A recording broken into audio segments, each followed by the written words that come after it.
Alfonso Cahero, A Journey into Finance History, Chapter 51, Asian Financial Crisis, 1997. In the early 1990s, Southeast Asia was a vibrant tapestry of economic prosperity. Countries like Thailand, Indonesia, and South Korea basked in the glow of rapid growth, often referred to as the Asian tigers. Skyscrapers sprang up in cities like Bangkok, Jakarta, and Seoul, symbols of progress and ambition. The streets thrived with bustling markets, international businesses, and the hum of commerce. Governments and investors, drunk on the promise of endless growth, ignored the warning signs brewing beneath the surface. A storm was coming, and its fury would reshape the region's destiny. Thailand, the jewel of Southeast Asia, was a nation transformed. From the sleepy streets of Bangkok to the pristine beaches of Phuket, the country had become an economic powerhouse. The baht, Thailand's currency, was strong and stable, attracting foreign investment by the billions. High-rise buildings and luxurious shopping malls became the new face of the Thai capital, a testament to its booming economy. But this prosperity was built on shaky foundations. The real estate market was overheating, fueled by speculation and easy credit. Banks were lending recklessly, with little regard for the ability of borrowers to repay. In the rural heartlands, the benefits of this economic boom were scarcely felt. The gap between the rich and the poor widened, creating a society that was divided and brittle. The first whispers of trouble began in early 1997. Rumors of financial instability circulated among investors, causing a ripple of unease. Yet, the Thai government remained optimistic, assuring the public that the economy was sound. This confidence was misplaced. By mid-1997, the speculative bubble in the real estate market burst, and the first cracks appeared in the financial system. On July 2, 1997, the unthinkable happened. The Bank of Thailand announced it would float the baht, abandoning its fixed exchange rate with the US dollar. This move was a desperate attempt to stave off a financial collapse. The baht's value plummeted overnight, falling by more than 20% against the dollar. Panic spread through the markets, both domestically and internationally. Foreign investors, sensing blood in the water, began pulling their money out of Thailand. This capital flight further devalued the baht and exacerbated the financial crisis. The stock market tumbled, and banks faced insolvency as bad loans piled up. Ordinary Thais, who had enjoyed years of prosperity, suddenly found themselves facing economic ruin. The government, struggling to maintain control, turned to the International Monetary Fund, IMF, for assistance. The IMF stepped in with a $17 billion bailout package, but the terms were harsh. Thailand was required to implement austerity measures, including cutting public spending and increasing taxes. These measures, intended to stabilize the economy, only deepened the suffering of the Thai people. The financial crisis quickly spread beyond Thailand's borders.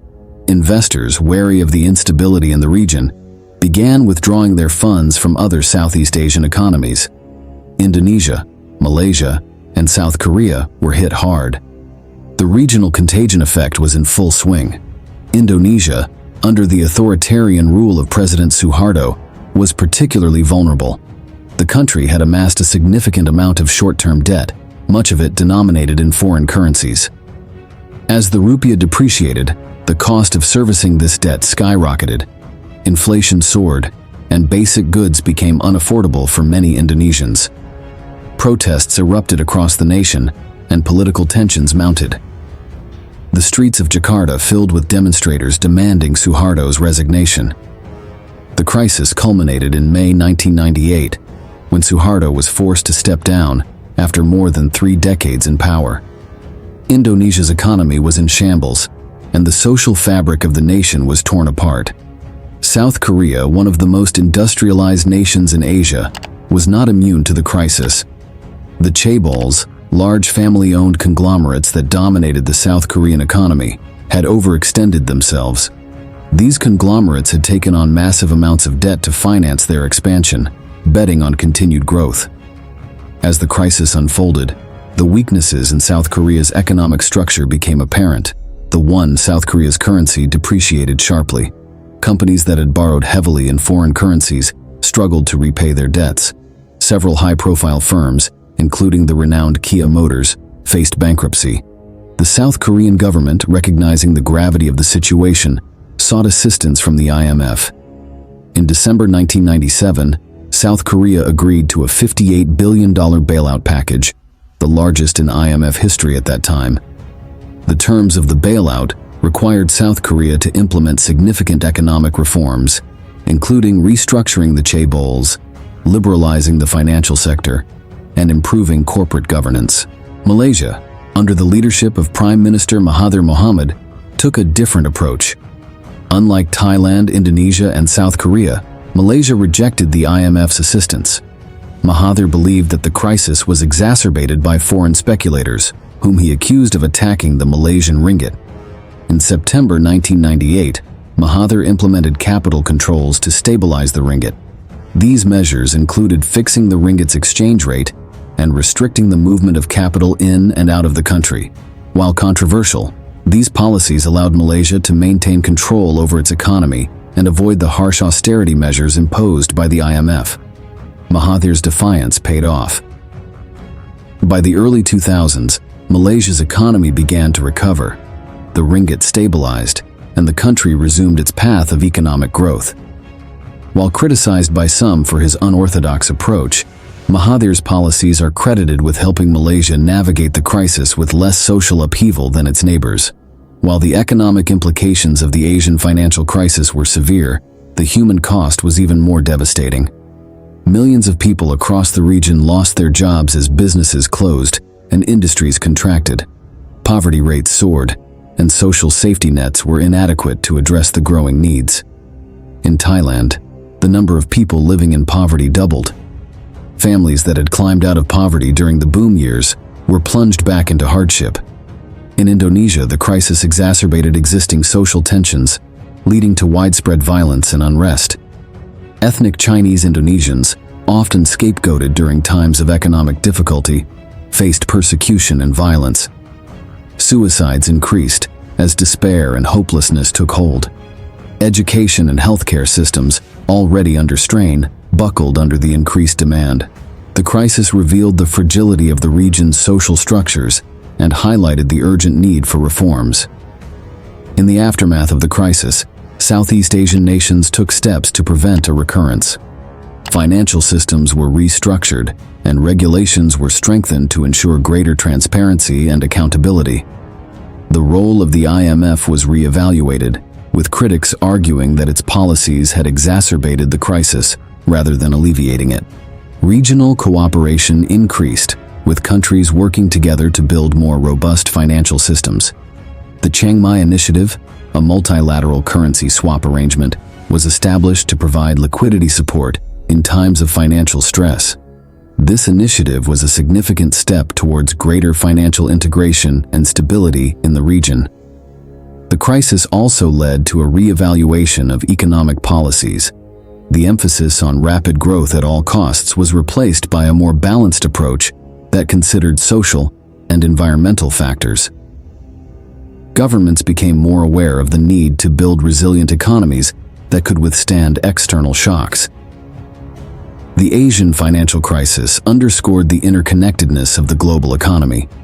Capital flows, driven by investor sentiment, could rapidly destabilize entire regions. The crisis revealed the vulnerabilities of emerging markets and the risks associated with rapid financial liberalization. Globalization had brought significant benefits to Southeast Asia, but it also exposed these countries to external shocks. The crisis highlighted the need for a more cautious approach to financial integration, with greater emphasis on building robust regulatory frameworks and safeguarding against speculative attacks. The role of international financial institutions, such as the IMF, came under scrutiny. Critics argued that the IMF's emphasis on austerity and structural reforms had deepened the crisis rather than resolving it. This led to calls for reforms within the IMF and other international bodies to ensure that their policies were better aligned with the needs of affected countries. Despite the severe impact of the crisis, South Korea's recovery was remarkable. The government, under President Kim Dae-jung, implemented a series of reforms that transformed the economy. The chaebols were restructured, and corporate governance improved. Financial markets were liberalized, and efforts were made to attract foreign investment. South Korea's focus on technology and innovation paid off. By the early 2000s, the country had become a global leader in industries such as electronics, automotive, and telecommunications. Companies like Samsung and Hyundai emerged as world leaders, driving South Korea's economic resurgence. The crisis had also led to significant social and political changes. South Korea's democracy was strengthened, with greater transparency and accountability in government. Civil society became more active, advocating for social and economic reforms. The crisis had been a painful experience, but it also catalyzed positive change in South Korea.